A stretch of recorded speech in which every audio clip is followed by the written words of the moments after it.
USD up 1-0 in a very crucial match to determine who moves up and advances to face Ateneo, while the loser will obviously start preparations for season 75 of the UAAP. And just a quick reminder for people, before we talk about that, Majorie Rojas, who has been nursing an MCL sprain, Yes. And there were talks about not playing her. She didn't play against that all-important game against Adamson. It was a knockout game, but I guess situations are a little bit dire right now. I know. FEU down 1-0. Pinasok na Majorie Rojas with a heavy knee brace on that right knee. And remember, Major Rojas hasn't played for the past 2 weeks. That was what the doctor ordered. And I was able to talk to Coach Kid Santos earlier.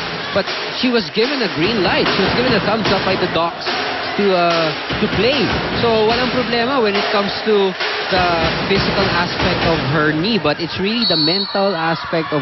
So mobility-wise, wala namang problema sa paggalaw niya? No, she was given the green light to play. So sabi nga ni Coach Ness, kung kakailanganin, pwedeng gamitan. But if not, then they won't force it. There's a lifting violation called on Maru. Banatikla. She's trying to complain about the call. Sabi niya wala. So with the entry, take a look here. Yeah, with the 2 points. Majorie Rojas. Tignan natin kung medyo tinakot pa yung bola. Tough the call. It could have gone either way. Yeah. But of course, first referee Lumar Pajarillo would have the best view of that play. This time she gets it correct. And she does it again. Ganito yung ginawa ko kanina, So now, yung that call, the previous play, parang inulit niya lang eh. Let's see if you're gonna blow your... And just a quick reminder to all you men's volleyball fans, kani-kanina pong umaga at 10 o'clock naglaban yung ating 1 and 4 in the standings. That's FEU and LaSalle. FEU number 1 seed, LaSalle is number 4. And we're going to show that live on TV at 4 o'clock or just a little after this game is done. After this one. So panoorin po ninyo, abangan ninyo. Well, there is a wild complaint by the coaching staff of USD here. Take a look at Coach Mamon. Okay, let's see. The first referee saying that there was a touch on the block. Oh, very difficult to see there. There didn't seem to be any from that replay, based on that replay alone. Wow, but the call sticks. And remember, our referees don't have the benefit of this replay. Yes. But you can see that Coach Mamon is complaining about that call because there was a, it's a crucial part of this set. Coach Nes Pamilar is obviously nonchalant. Take a look. Parang walang sumabi talaga dun. There seems to be a right to complain for Coach Mamon and the coaching staff of USD. Of course, the first referee called in Dimakulangan and the second referee, and they talked about just a warning for now against USD. Pero itong FEU, lumalaban. They're down just by 2, a free ball para sa FEU. Vargas now in front. Banatikla. The pickup by Bagang. Here comes Vargas again. Vargas through the block. Wow. Yeah, that's all you can say after you see Vargas hit. Wow. FEU within 1. 16 serving 17. 16 serving 17. Service. First referee Daniel. again calls in Dimakulangan and the second referee.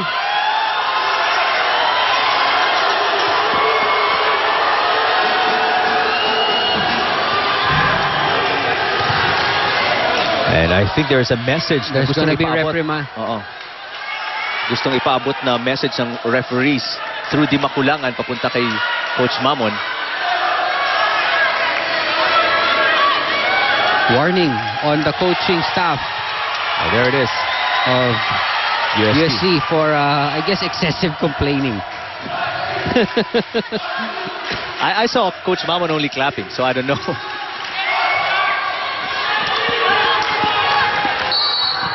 All right, back to the match. This is how important this game is, Eric. Exactly. Each and every point they really fight for. Good dig by Christine Agno. A solid block on the #1 scorer in the league, and USD fights back to take that point and restore a 2-point advantage. Nice block. Remember, Hirotsuji and Rede Makulangan, such a tough combination over at the net for Vargas.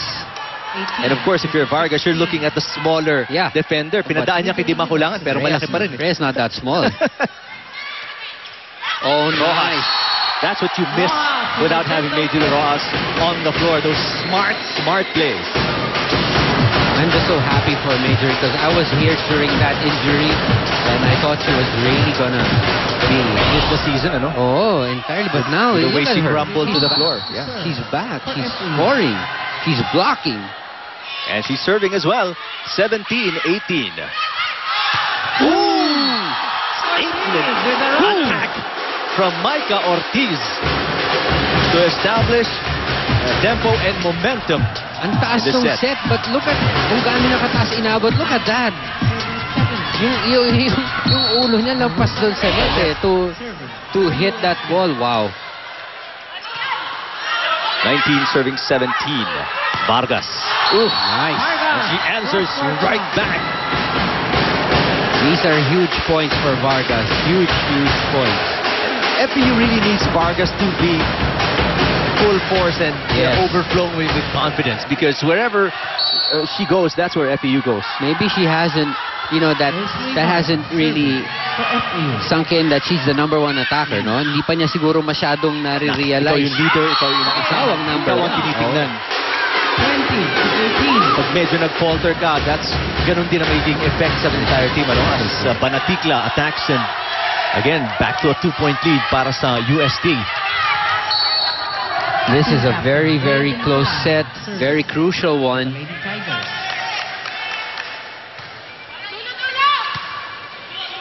See, to Gwyneth Eulalio, the block.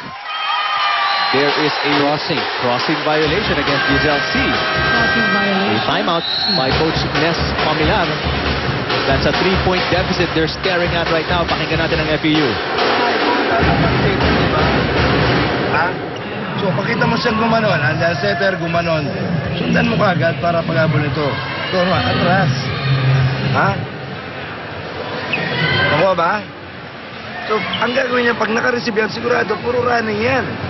Yun ang pinakamalakas nilang atake, di ba? So, anticipate nyo na ron. So, pag nagkalangan, saka pala ibibigay sa dulo.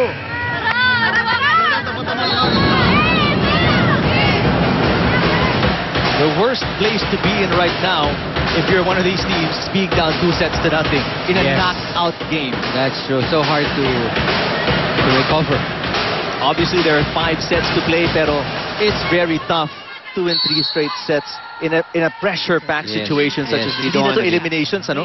If possible nga, gusto mo straight set win talaga eh. Remember, mahaba-haba pa tong mga laban na to. Nice play from Gwyneth. A good reception. That's what happens when Giselle C. can set comfortably. Nice. Nasa gitna siya, marami siyang pipiliin. Hindi yung nasa gilid, naghahanap kung saan niya itatapon yung bola. Great placed shot from Gwyneth. That's the #1 ranked setter in the league, si Giselle C. A poor reception from USD results in a free ball para sa FEU. Good coverage by Morado para sa USD. Caballejo blocked. Morado was there, but the return was too quick.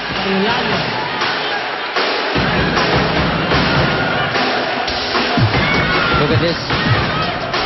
Judy gets blocked. And Morado was almost there and missed out on the coverage play.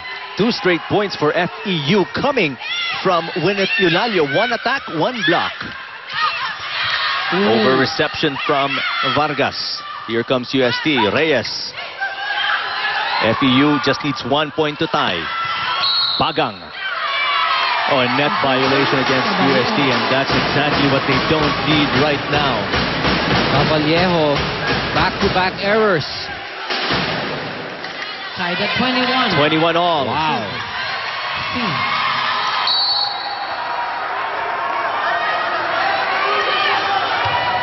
Good serve. Ooh, what a time for Giselle. And I actually said good serve too. So USD gets an easy point. Wow. Late in set number 2, lamang uli sila ng isa. Because Giselle is one of the steadiest servers we have. That's right. Micah Ortiz. Here comes Bagang. Over the block. Di makulangan. Ingrid Reyes, there's the block. Ooh. Not over, yes. That was blocked by the tape. Hindi tumama sa blockers, that's right. That was blocked by the tape.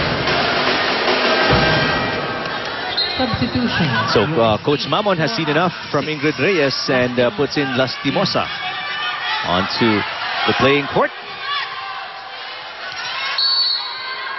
Serving for FEU. Number 15. Gwyneth Eulalio serving. Caballejo. That's long. Walang check ball, says the officials. Oh, they're asking for a check this time on the block. And UST loses the lead. FEU is up 23-22. Let's take a look kung may tinamaan bang kamay. Yung palo ni Judy Caballejo. 23. FEU. Parang sumabit. Gumalaw yung fingers ni Banyel, if we're not mistaken. But we can't be really sure. Let's listen to UST. Ma'am, huwag kang maaga pagkagaling sa palo, balik sa depensa. Pag nandito ang bola, depensa ka. Pag nagudol sa'yo, bluma ka. Huwag kang mauna.